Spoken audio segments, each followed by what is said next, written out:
5 years of paying his rent. 5 years of skipping meals so he could buy tailored suits for interviews. Harper thought she was investing in a partnership, building a foundation, brick by brick. But Liam wasn't looking for a partner. He was looking for a stepping stone. When he finally looked her in the eye inside that crowded Manhattan cafe and told her she was an anchor dragging him down, he thought the story ended there. He thought he had traded up. He didn't realize that the quiet man sitting 2 tables away, watching the entire brutal humiliation unfold, wasn't just a stranger. He was the man who signed Liam's paychecks, and he had very specific ideas about loyalty. The receipt on the table at Le Cuckoo read $450. Harper Bennett stared at it, her stomach tightening in that familiar, anxious way. It was a Tuesday. Why were they spending nearly $500 on a Tuesday? Don't look at it like that, Harper, Liam sighed, swirling the last of his Pinot Noir. He didn't look at her. He was too busy checking his reflection in the darkened window of the restaurant. It's an investment. I need to get used to this lifestyle. If you want to be a managing director at Sterling and Holloway, you have to eat like one, drink like one. It's about the mindset. Harper forced a smile, tucking a stray lock of brown hair behind her ear. Her blazer was from Zara, 3 years old, and she had sewn the button back on just this morning. I know, Liam. Rent is due on the 1st, and my car needs a new transmission. I thought we agreed to save this month. You agreed to save, Liam corrected sharply, finally turning his gaze to her. His eyes, once the warm blue she had fallen in love with during their sophomore year at NYU, were now cold, assessing. I agreed to elevate. There's a difference. He signaled the waiter for the check, but didn't reach for his wallet. He never did anymore. Harper pulled out her credit card, the one with the high interest rate she promised herself she wouldn't use again. As she handed it over, she looked at Liam, really looked at him. He was handsome, objectively. Sharp jawline, hair styled by a barber on Madison Avenue that cost $120 a cut, a suit that fit him like a second skin.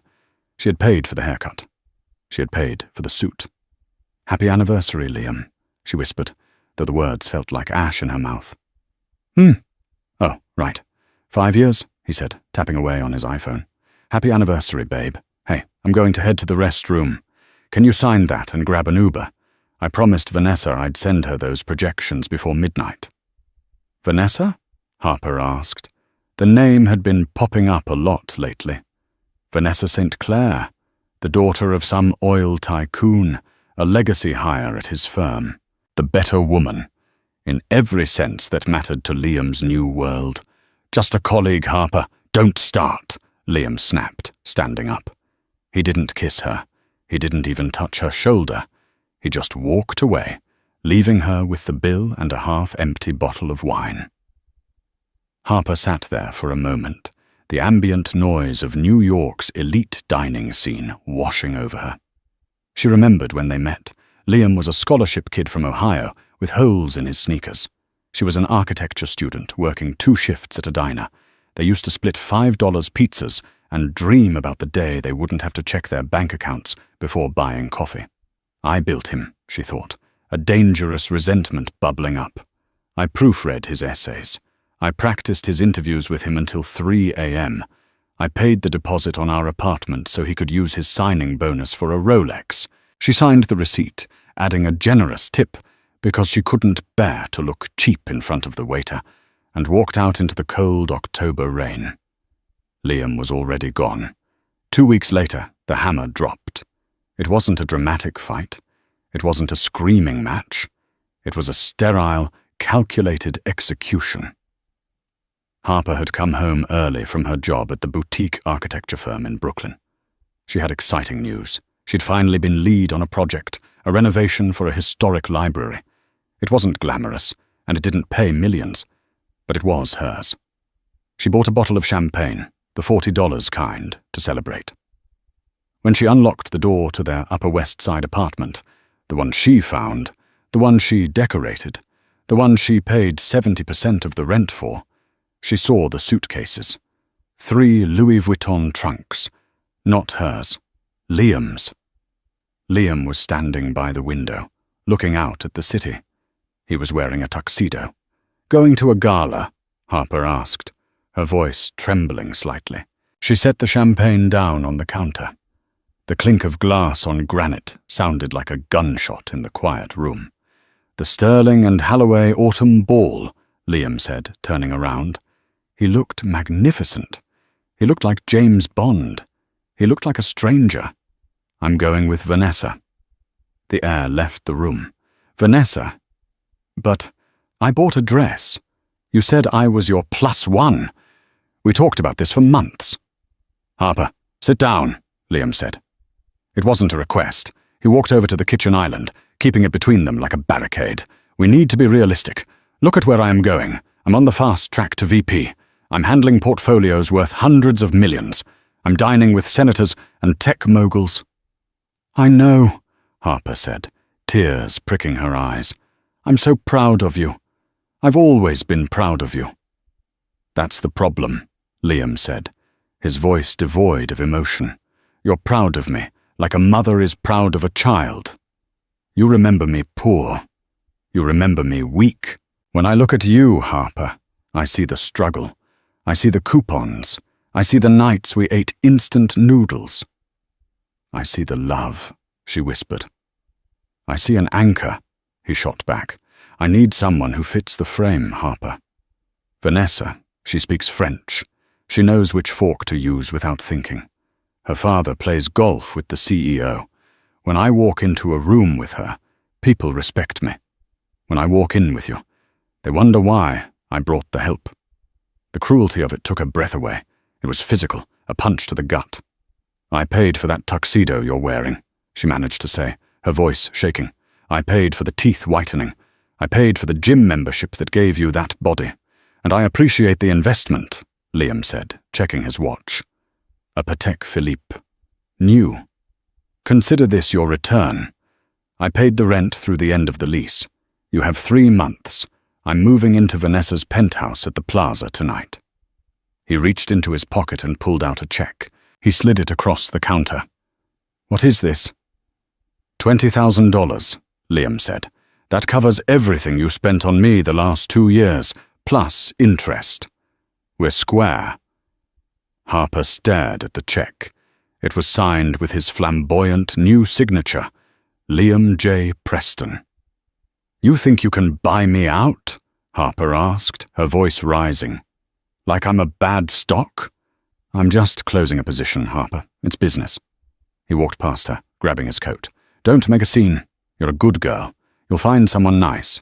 Someone simpler. Someone who likes libraries." He opened the door. "Oh, and Harper, don't try to contact me at the firm. It wouldn't look good for my image." And then he was gone. Harper stood in the silence of the apartment. She looked at the champagne bottle.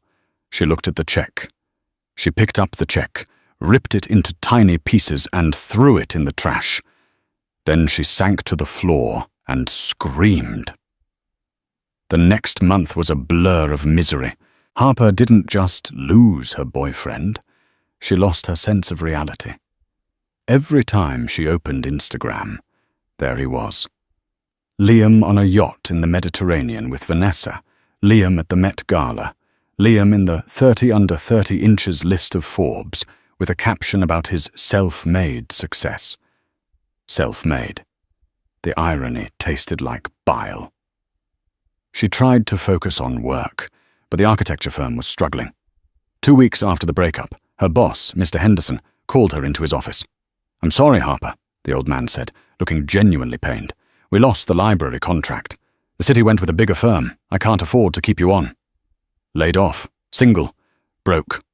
Harper sat on a park bench in Bryant Park, watching the holiday market being set up. It was late November now.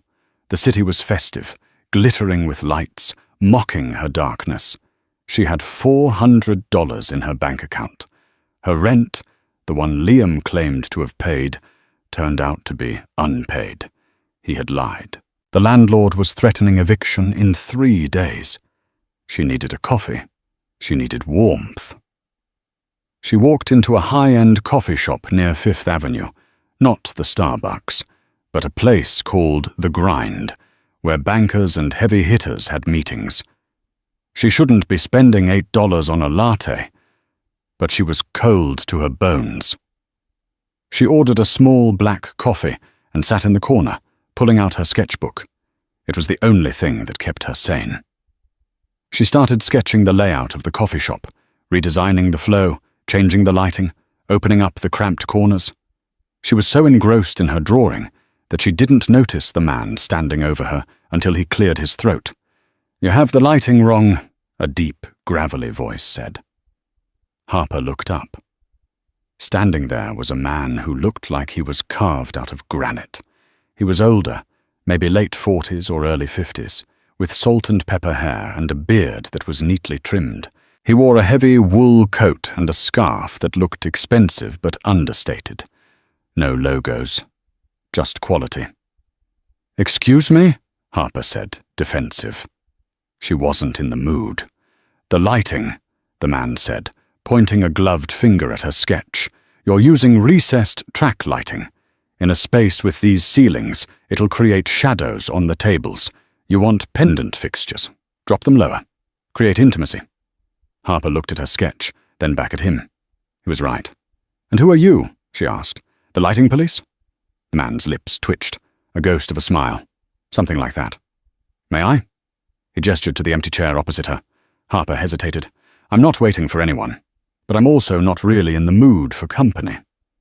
"I'm not company," the man said, sitting down anyway. "I'm bored. My meeting was cancelled, and you look like you're about to cry or punch someone. I prefer the latter. It's more entertaining." Harper let out a dry, humorless laugh. "Definitely punch someone." "Boyfriend?" "Ex. He left me for a better woman. A legacy hire with a penthouse." The man nodded, signaling the waiter. "Black coffee. And bring the lady a croissant. She looks like she hasn't eaten." He turned back to Harper. "The classic tale, the climber and the ladder. I assume you were the ladder." "I was the foundation," Harper corrected, her voice hard. "I built him, and he evicted me." "Men like that are cheap real estate," the man said, leaning back. "They have a flashy facade, but the plumbing is rotten. They always collapse eventually." "He seems to be standing pretty tall right now," Harper muttered. "He's at Sterling and Halloway. VP track." The man's eyes narrowed slightly. A flicker of something dangerous passed through them, gone as quickly as it came.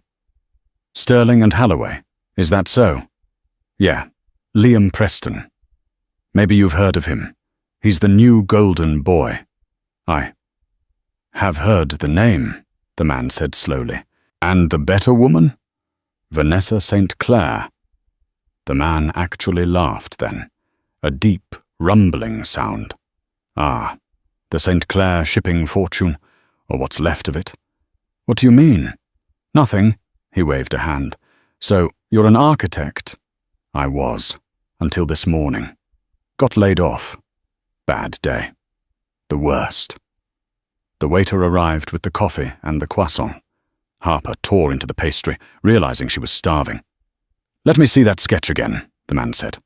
She slid the notebook over. He studied it for a long time, his face unreadable. He flipped the page, looking at her other drawings, sketches of libraries, brutalist reimaginings of subway stations, delicate residential lofts. "You have an eye," he said finally. "You understand flow.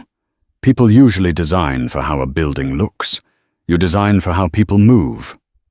"That's the point," Harper said. "Architecture is choreography." The man closed the book and slid it back. He reached into his coat pocket. Harper expected a business card. Instead, he pulled out a simple, heavy pen. A Mont Blanc. "I have a project," he said. "A brownstone in the West Village. It's a gut renovation. Historical preservation is a nightmare, and the interior needs to be modern without losing the soul. My last 3 architects tried to turn it into a spaceship." He grabbed a napkin and wrote a phone number on it. Just a number, no name. "Call this number tomorrow at 9 a.m. Ask for Arthur." "Arthur?" Harper asked. "Arthur who?" Just Arthur. If you're good, I'll pay you double whatever your last firm was paying you. If you're bad, I'll fire you before lunch." Harper looked at the napkin. It felt like a lifeline thrown into a storm. Or a trap. "Why?" she asked. "You don't know me. I could be crazy." Arthur stood up, buttoning his coat. He looked down at her, and his eyes were kind, but sad. "You have the look, kid." "What look?" "The look of someone who has nothing left to lose. That's when people do their best work." He turned to leave. "Wait," Harper called out. "You didn't pay for your coffee." Arthur paused, looking back. "I own the building," he said. "The coffee is on the house." And then he walked out into the snow, leaving Harper with a napkin, a full stomach, and the first spark of hope she'd felt in months. The number on the napkin connected Harper to a woman named Mrs. Higgins, who sounded less like a secretary and more like a gatekeeper to the underworld. 9 a.m. sharp, 14 West 10th Street. "Do not ring the bell twice," the woman had said before hanging up. Harper stood in front of the address at 8:58 a.m. It was a brownstone, but calling it a brownstone was like calling the Titanic a boat. It was a double-wide, pre-war masterpiece, with ivy crawling up the red brick facade and wrought iron gates that looked heavy enough to keep out a medieval army. It radiated quiet, terrifying wealth. She buzzed once. The lock clicked instantly. Inside, the house was a shell. Dust motes danced in the shafts of light, cutting through the boarded-up windows. The grand staircase was stripped to its bones. Standing in the center of the debris, wearing a cashmere turtleneck and holding a sledgehammer, was Arthur. "You're early," he said, not looking up. He swung the hammer into a rotting piece of drywall. Crash. Dust billowed. "I'm on time," Harper said, stepping over a pile of rubble. "You said 9 o'clock. My watch is synced to the atomic clock." Arthur lowered the hammer and turned to her. He looked different in the daylight. Tired, but intense. "Good. Most people are late and make excuses, or early and expect praise. Punctuality is just accuracy. I like accuracy." He tossed the sledgehammer to the side and wiped his hands on a rag. "This house is a disaster. Built in 1854. The plumbing is lead, the wiring is cloth, and the foundation is sinking 3 inches on the north side. I bought it yesterday." "Why?" Harper asked, looking at the ceiling where a stunning, albeit water-damaged, fresco was peeling. "Because it has good bones." And I was bored. He walked over to a makeshift table made of 2 sawhorses and a plank of plywood. On it lay a set of blueprints that looked like a child had drawn them. The previous architect wanted to gut it, turn it into a white box, open concept, glass elevator. Harper grimaced. That would be a crime. You'd lose the narrative of the house. The separation of rooms in this era was intentional. It controls the light and the temperature. If you open it all up, it'll feel like a hotel lobby. Arthur stared at her.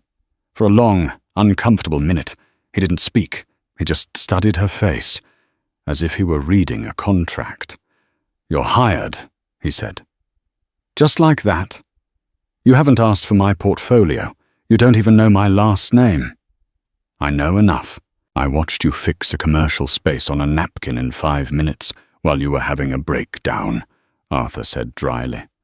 "And your last name is Bennett. I did a background check on you after you left the coffee shop." Harper stiffened. "Is that supposed to make me feel safe?" "It's supposed to make you feel like I don't waste time. Here's the deal, Miss Bennett. I am a difficult man. I have specific tastes. I yell when I'm frustrated. But I pay on time, and I pay well." He pulled a folded document from his back pocket.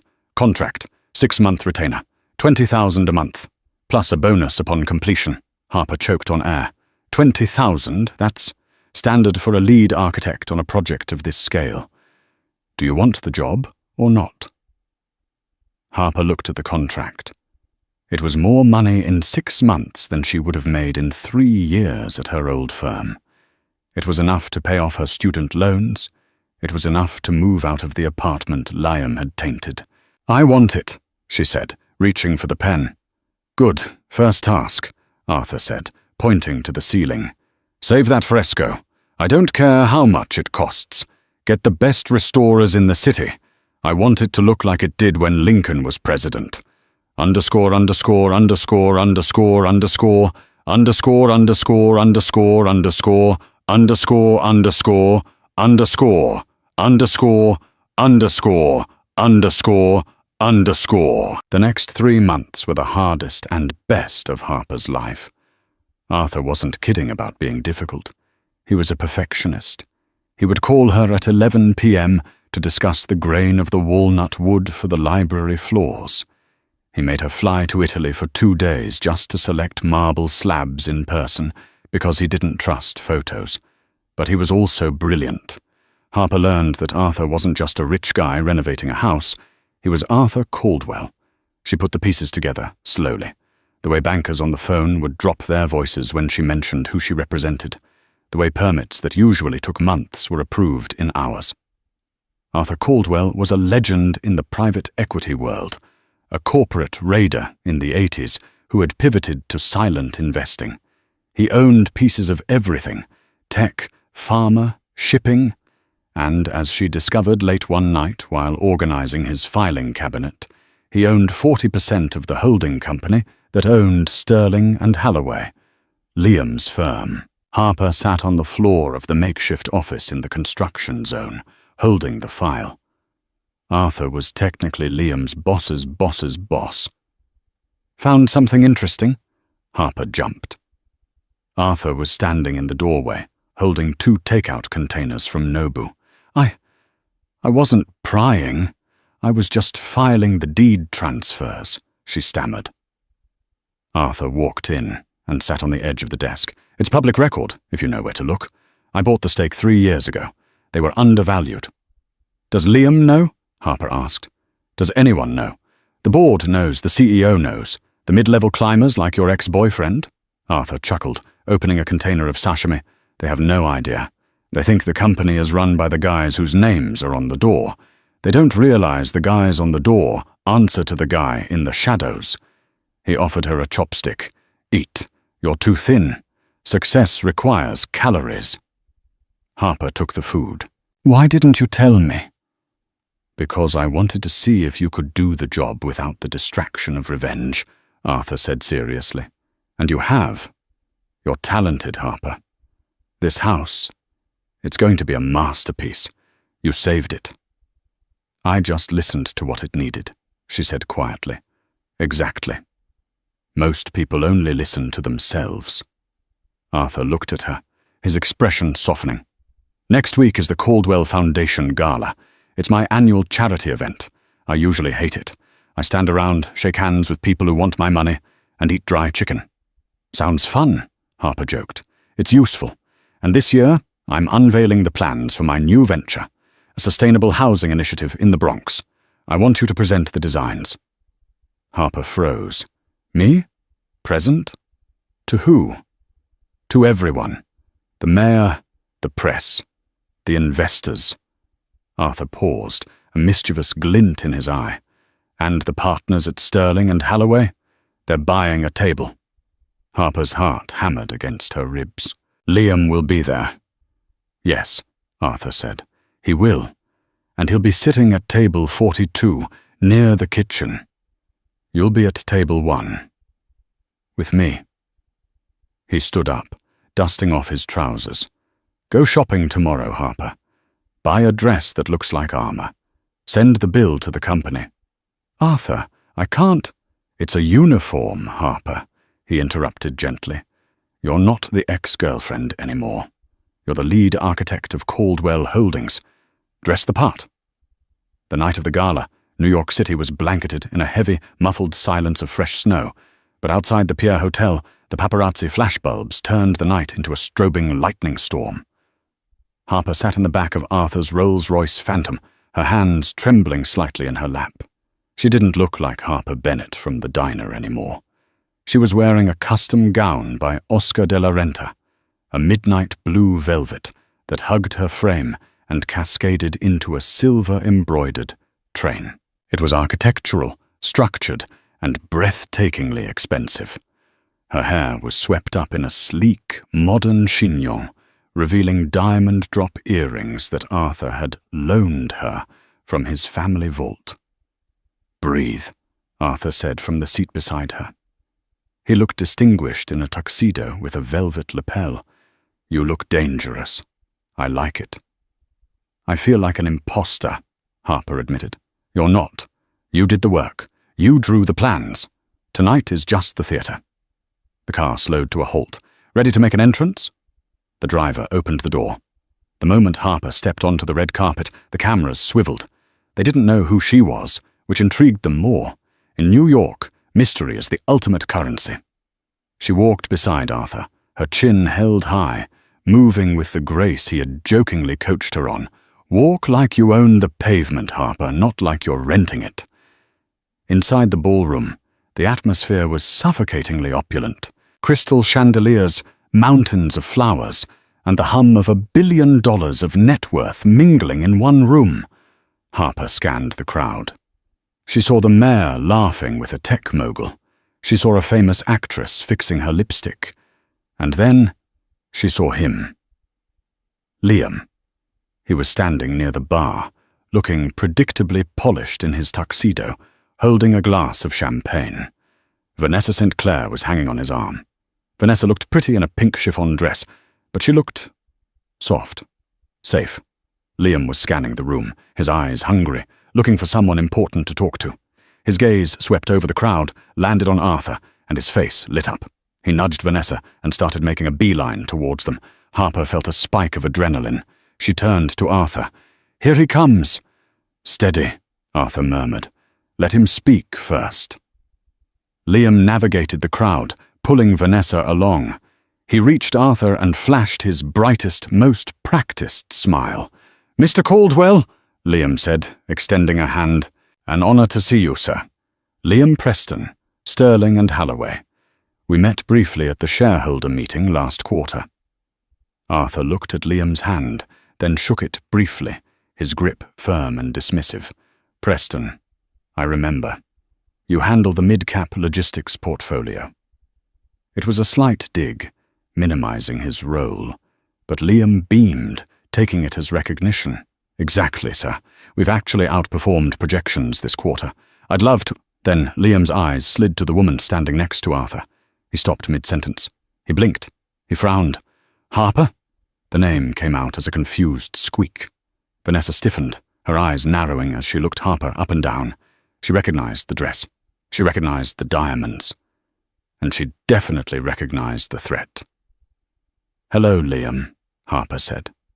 Her voice was steady, cool, and lower than he remembered. What are you doing here?" Liam stammered, his composure cracking. He looked from her to Arthur, then back to her. A smirk began to form on his face, a defense mechanism. Are you working the event? The catering staff is usually through the back entrance." Vanessa giggled nervously. "Liam, don't be rude. Maybe she's someone's assistant." Harper didn't flinch. She took a sip of her champagne, the bubbles sharp on her tongue. "Actually," Arthur interjected, his voice booming slightly so the surrounding group could hear, "Harper isn't staff. She's my guest of honor." Liam's mouth fell open slightly. "Guest of honor?" "Harper Bennett is the lead architect for the new Caldwell Housing Initiative," Arthur continued, placing a protective hand on Harper's shoulder. "She's the genius who is going to redesign the Bronx waterfront. In fact, I believe your firm, Sterling and Halloway, will be bidding for the construction contract, which means," Arthur paused, letting the silence stretch until it was painful, "which means she will be auditing your proposals. You'll be pitching to her, Liam." The color drained from Liam's face. He looked at Harper with a mixture of horror and disbelief. "But she's an architect. She doesn't have this kind of experience." "She has vision," Arthur snapped, his tone turning icy. "And she has loyalty. Two things that seem to be in short supply these days." Vanessa, realizing the tide had turned, tried to salvage the situation. She stepped forward, extending a hand to Harper. "It's so nice to meet you again, Harper. I love your dress. Is it vintage?" "It's custom," Harper said, ignoring Vanessa's hand. "And it's nice to see you too, Vanessa. I see you're still wearing that necklace Liam gave you, the one he bought with the bonus he got from the project I helped him with." Vanessa's hand retracted as if burned. "If you'll excuse us," Harper said, dismissing them. "We have the mayor waiting at table 1. She turned her back on them. It was the most satisfying movement of her life. As they walked away, Arthur leaned down. "That was brutal. I loved it." "I'm shaking," Harper whispered. "You did good, kid." "But don't get too comfortable," Arthur warned, his eyes scanning the room. "Liam is a climber. You just kicked him off the ladder. He's going to try to drag you down." "Let him try," Harper said, and for the first time she meant it. They took their seats at the head table. The lights dimmed. The presentation began. Harper's designs filled the massive screens around the room. Beautiful, innovative, human-centric buildings. When she walked up to the podium to speak, the applause was polite. But as she spoke, passionately describing a vision of a city that cared for its people, the room grew silent. When she finished, the applause was thunderous. She looked down from the stage. Liam was sitting at table 42, in the shadows near the kitchen door. He wasn't clapping. He was watching her with a look of pure, unadulterated hatred. He pulled out his phone and made a call. Harper returned to her seat, flushed with success. "Excellent speech," Arthur said, "but we have a problem." "What?" "I just got a text from my head of security," Arthur said, sliding his phone over to her. "It seems someone just leaked a story to page 6. Billionaire Arthur Caldwell's new mystery architect, the secret romantic past of a gold digger." Harper stared at the phone. "Liam. He's fast," Arthur noted. "He's trying to discredit you before the project even starts. He wants to make it look like you slept your way into the job." Harper looked across the room. Liam was sipping his wine, looking smug. He raised his glass to her in a mock toast. "He thinks he can shame me," Harper said, her voice hardening. "Can he?" Arthur asked. Harper looked at the headline again. Then she looked at Arthur. "No, because I have the truth, and I have the receipts." "Good," Arthur smiled, a shark-like grin. "Because I just bought the magazine." The page 6 article dropped at 8 a.m. the next morning. It was vicious. It painted Harper as a desperate ex-girlfriend who had seduced an eccentric billionaire to get back at her successful, upstanding ex, Liam Preston. It cited anonymous sources who claimed Harper had no real architectural experience and was merely a figurehead for Caldwell's vanity project. Liam had played his hand. He was trying to destroy her credibility before she could audit his firm. Harper sat in Arthur's office in Midtown, the newspaper spread out on the glass desk. The view of Central Park was breathtaking, but the mood in the room was suffocating. "He's smart," Arthur admitted, pacing the room. "He didn't attack me. He attacked you. If I defend you too hard, it looks like I'm protecting a mistress. If I don't defend you, you look incompetent." "I don't need you to defend me," Harper said, her voice surprisingly calm. She was scrolling through her laptop. "I need you to authorize a subpoena." Arthur stopped pacing. "A subpoena? For what?" "For the metadata of the project files at Sterling and Halloway from the last 2 years, Harper said, turning the laptop screen toward him. "Liam said I was just the help. He forgot that I was also the IT support." She pointed to a folder on her screen, labeled Liam_backup. "When we lived together, our laptops were synced to the same cloud. I never unsynced them until last night. I have access to his draft folder. I have the timestamps of every document he wrote. And guess whose user ID is embedded in the revision history of his biggest pitch decks?" Arthur leaned in, squinting at the screen. "Yours. Correct. The Mallory Point proposal. I wrote the structural analysis. The Vanguard Bridge pitch. I designed the stress test models. Liam didn't just use me for rent, Arthur. He used me for his job. He's been submitting my work as his own for 3 years. Arthur let out a low whistle.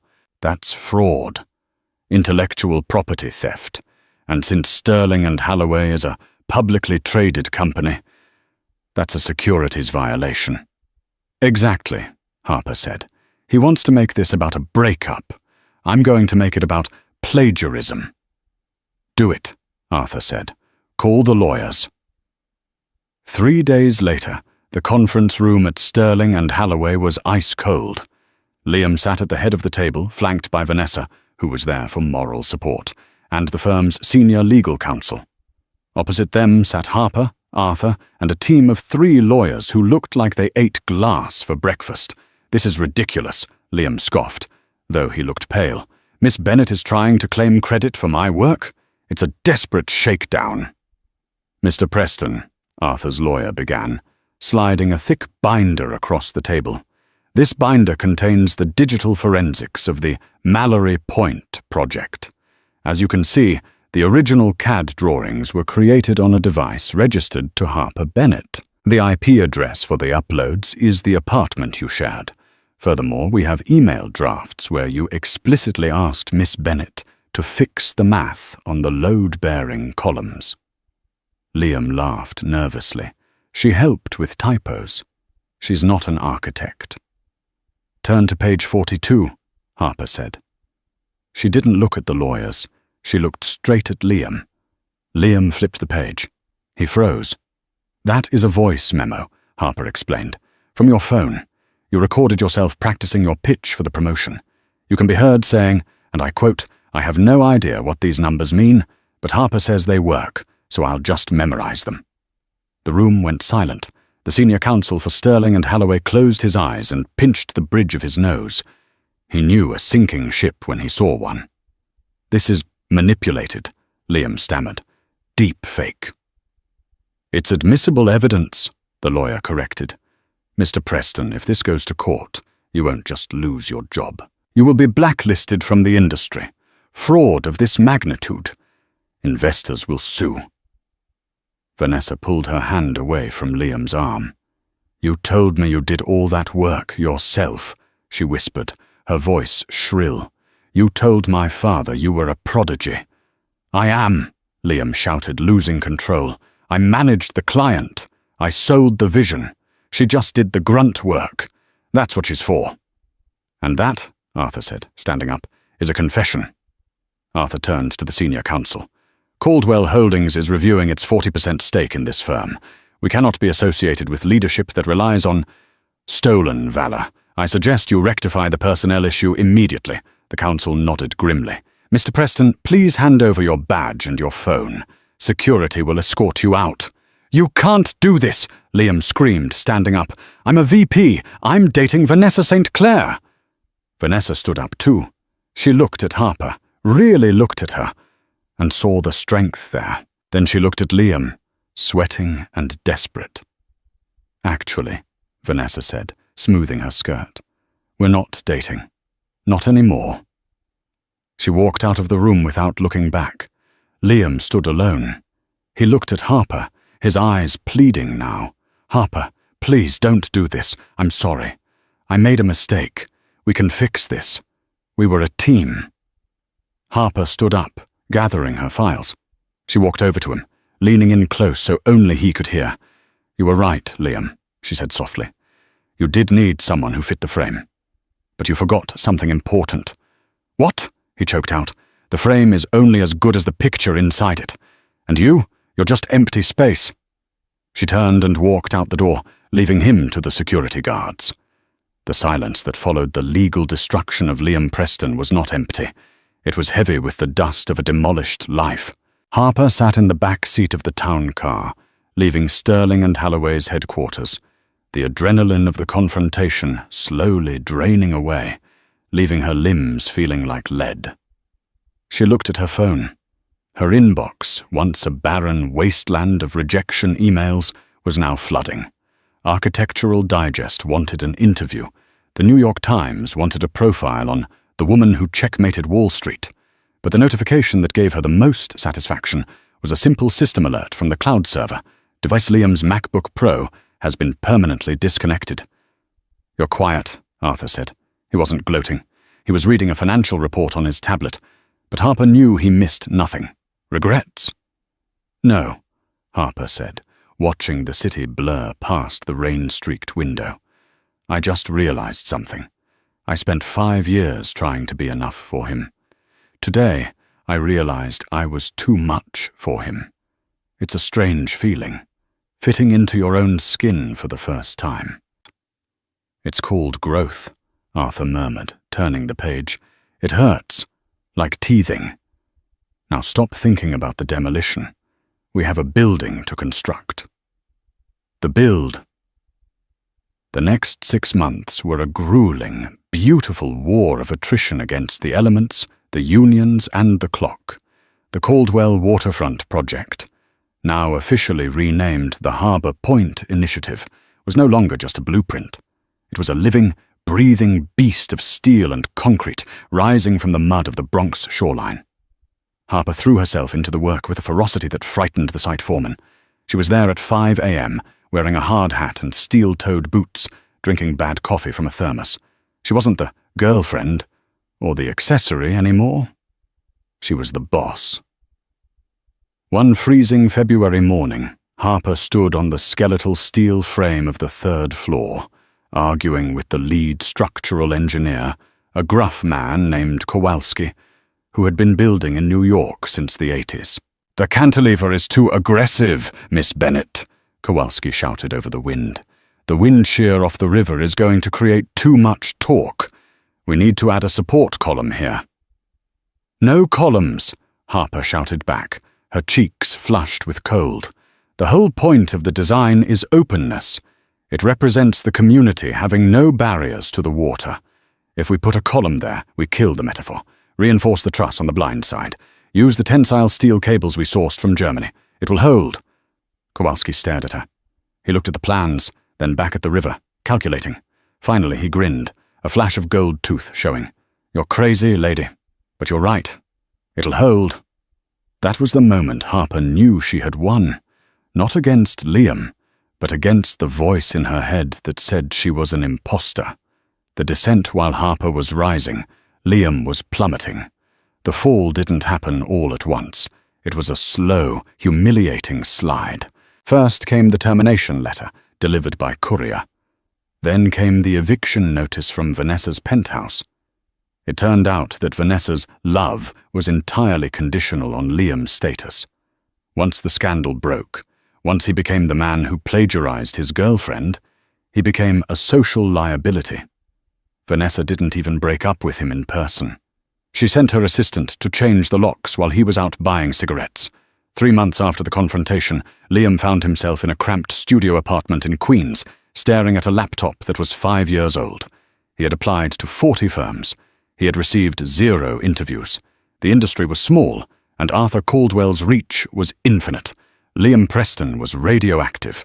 He sat on a futon that smelled of damp wool, scrolling through LinkedIn. He saw his former colleagues posting about their bonuses. He saw Vanessa tagging a new guy, a hedge fund manager, in a photo from Saint-Tropez.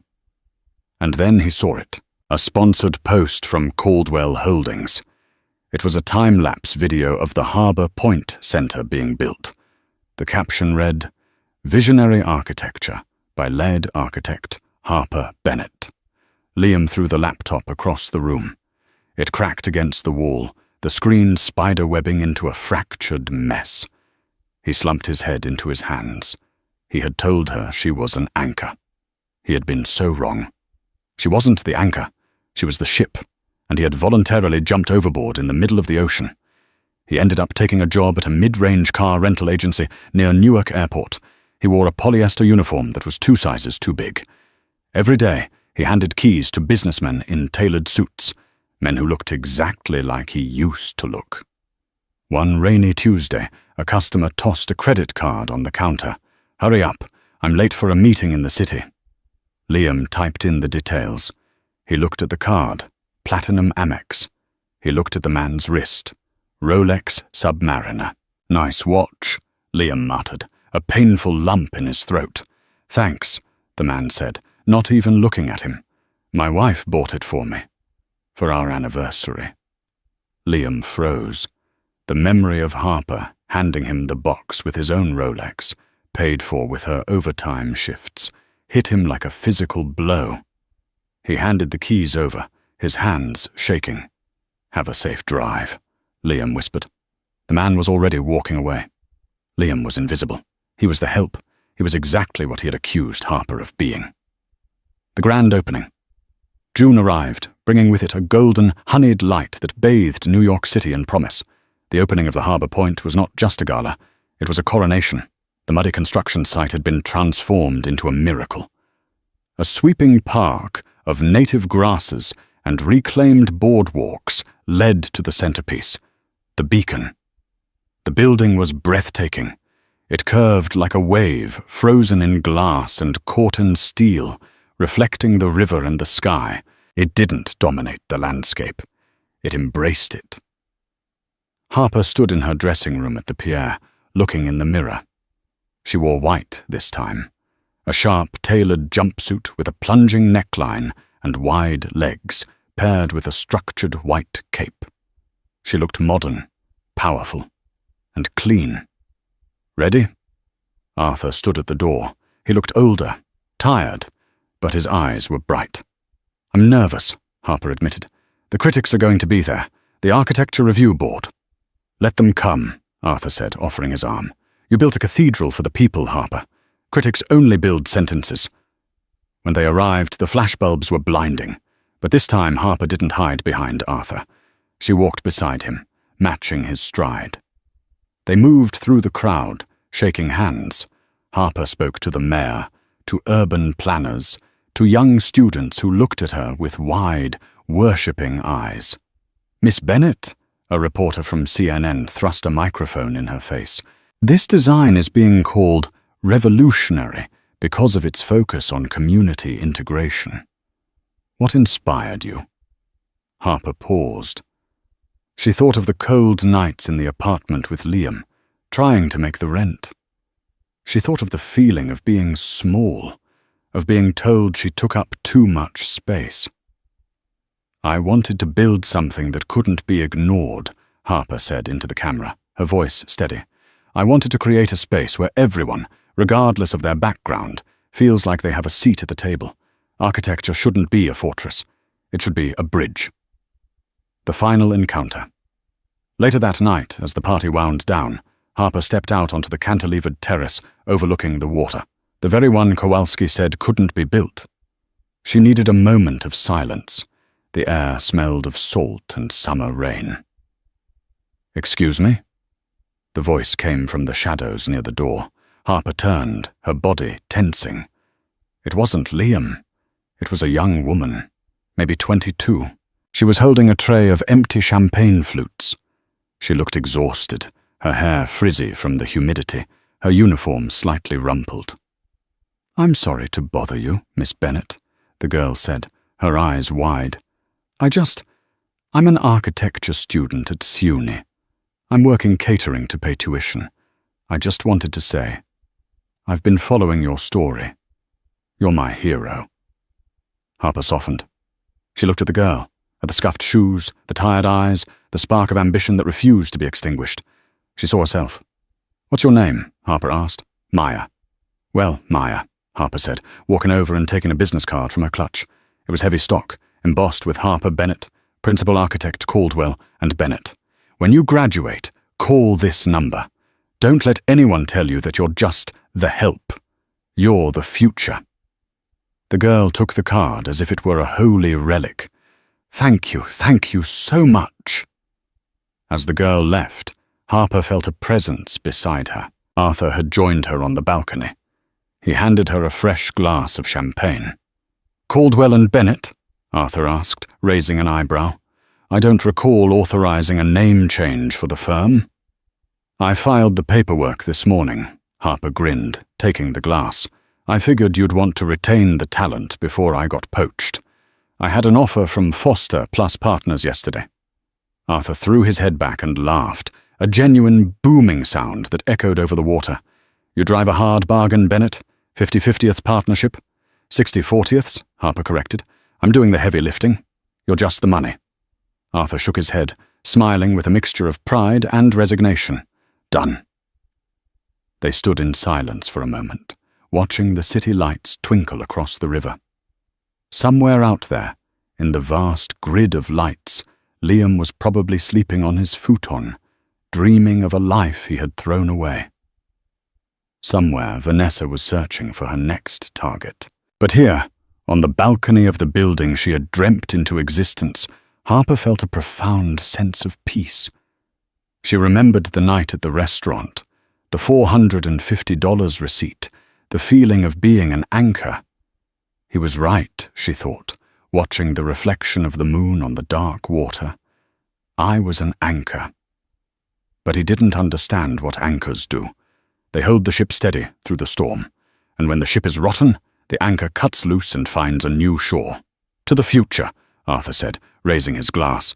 No, Harper said, clinking hers against his. To the foundation.